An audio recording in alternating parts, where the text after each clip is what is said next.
आज बेटे हम चैप्टर नंबर 14 मैक्रोमॉलिक्यूल्स स्टार्ट करते हैं। सबसे पहले देखें कि मैक्रोमॉलिक्यूल्स क्या होते हैं। मैक्रोमॉलिक्यूल्स को बेटा जी हम पॉलीमर्स भी बोलते हैं। क्या बोलते हैं?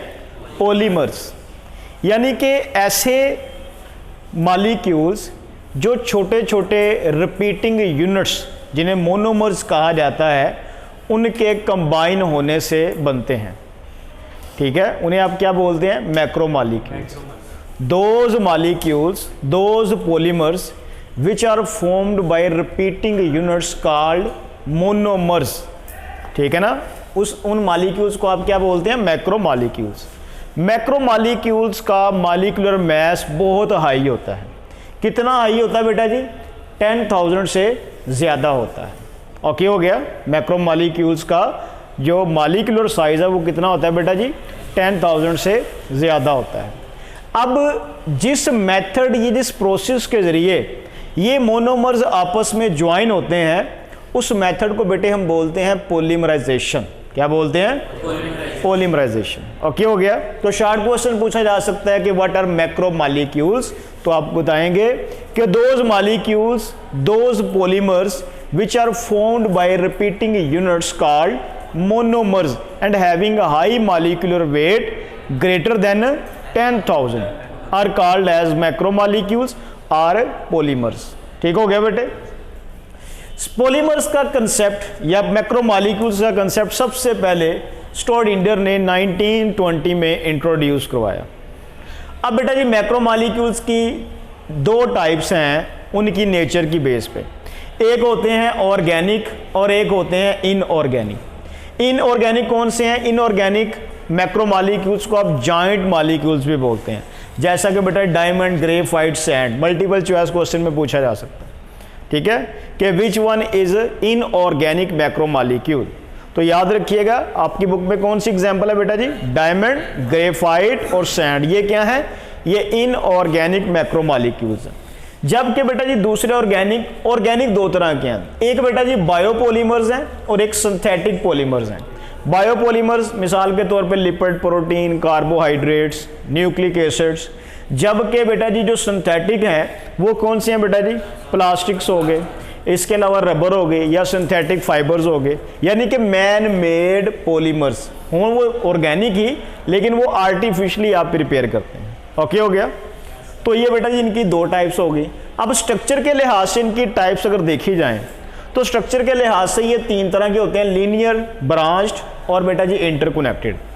लीनियर मैक्रोमॉलिक्यूल्स या पॉलीमर्स ऐसे होते हैं जिनमें बेटा जी मोनोमर्स एक स्ट्रेट लाइन में आपस में ज्वाइन होते हैं। ये रेड कलर के मैंने मोनोमर्स शो किए हुए हैं कि ऐसे पॉलीमर्स जिनमें मोनोमर्स एक स्ट्रेट लाइन में आपस में कनेक्टेड हों, आप उन्हें क्या बोलते हैं? लीनियर मैक्रोमॉलिक्यूल्स बोलते हैं। लेकिन अगर वो ब्रांचेस की फॉर्म में ज्वाइन हो तो उन्हें क्या बोलेंगे? Branched macromolecules. और अगर वो ब्रांचेस आपस में बेटा जी इंटरकनेक्टेड हों तो फिर आप उसे क्या बोलेंगे? इंटरकनेक्टेड पॉलीमर्स या मैक्रोमॉलिक्यूल्स। ओके हो गया बेटा जी। अब degree of polymerization, short question पूछा जा सकता है कि what is DP, what is degree of polymerization. तो डिग्री ऑफ पॉलीमराइजेशन क्या है कि किसी पॉलीमर में मोनोमर्स की तादाद को क्या बोलते हैं बेटा जी? Degree of polymerisation. ठीक है, इसको डीपी से भी रिप्रेजेंट करते हैं। जितने ज्यादा मोनोमर्स होंगे उतनी ज्यादा बेटा जी लेंथ होगी पॉलीमर की। ठीक है ना, उतनी ही ज्यादा उसकी क्या होगी? डिग्री ऑफ पॉलीमराइजेशन होगी। क्लियर है? किसी मोनोमर में, किसी पॉलीमर में मोनोमर्स की तादाद को आप क्या बोलते हैं? Degree of polymerization. सही है। अगर बेटा जी आपको डिग्री ऑफ पॉलीमराइजेशन बता दी जाए, मिसाल के तौर पे हमारे पास है विनाइल क्लोराइड। ठीक है, विनाइल क्लोराइड है। विनाइल क्लोराइड का फार्मूला क्या होता है? CH2 double bond CHCl। ठीक हो गया। इसका बेटा जी मॉलिक्यूलर मास होता है 63 ग्राम पर मोल। कितना होता है? अब कहता है जी हमारे पास 1000 जो हैं वो विनाइल क्लोराइड के मोनोमर्स हैं। सही है। अगर ये आपस में ज्वाइन कर दें तो जो पॉलीमर बनेगा उसका मॉलिक्यूलर मास कितना होगा? तो जी बेटा जी मोनोमर का मास कितना है? 63। और आपके पास कितने मोनोमर्स हैं? 1000। तो ये मल्टीप्लाई कर दें तो यहाँ पे क्या आ जाएगा? 63,000। ये क्या होगा? ये बेटा जी मॉलिक्यूलर मास होगा किसका, पॉलीमर का। ओके हो गया। तो इस तरह भी आपसे क्वेश्चन पूछा जा सकता है। उसके बाद सेकंड बेटा जी होमोपोलीमर, कोपोलीमर और टरपोलीमर, ये डिपेंड करता है कितनी टाइप्स के मोनोमर्स हैं। होमोपोलीमर्स, होमो मीन सेम, तो होमोपोलीमर्स ऐसे पॉलीमर्स जिनमें सिर्फ एक ही टाइप के क्या होते हैं, मोनोमर्स होते हैं। जैसा कि बेटा जी विनाइल एसीटेट, ये क्या है बेटा जी विनाइल, और ये क्या है एसीटेट। ये एक ही तरह के हमारे पास लातदाद जो है वो मोनोमर्स हैं। इनको आपस में ज्वाइन कर दें। ये देखें बेटा जी, ये आ गया एक विनाइल और ये दूसरा, इनका डबल बॉन्ड आपस में यहाँ पे कनेक्टेड हो गया, तो ये क्या बन गया, पॉलीविनाइल एसीटेट। क्या बन गया ये, पॉलीविनाइल एसीटेट। तो ये क्या है बेटा, ये होमोपोलीमर है। ऐसे पॉलीमर जिनमें सेम काइंड के, सेम टाइप के क्या हो, मोनोमर्स हो। कोपोलीमर्स, नेम से बेटा ऐसे पॉलीमर्स जिनमें दो टाइप्स के, दो डिफरेंट टाइप्स के क्या हो बेटा जी, मोनोमर्स हो, उन्हें आप क्या बोलते हैं, कोपोलीमर्स बोलते हैं। मिसाल के तौर पे ये हमारे पास क्या है, विनाइल एसीटेट, और ये बेटा जी क्या है, ब्यूटाइल एसीटेट है। ये ठीक हो गया। ये क्या है, विनाइल, और ये क्या है, ब्यूटाइल एसीटेट। इनको आपस में ज्वाइन कर दें। ये वाला बॉन्ड बेटा जी इस कार्बन के साथ बना दें, ये वाला बॉन्ड आगे एक और मोनोमर के साथ अटैच हो जाएगा, इसी तरह आधा इधर से अटैच हो जाएगा।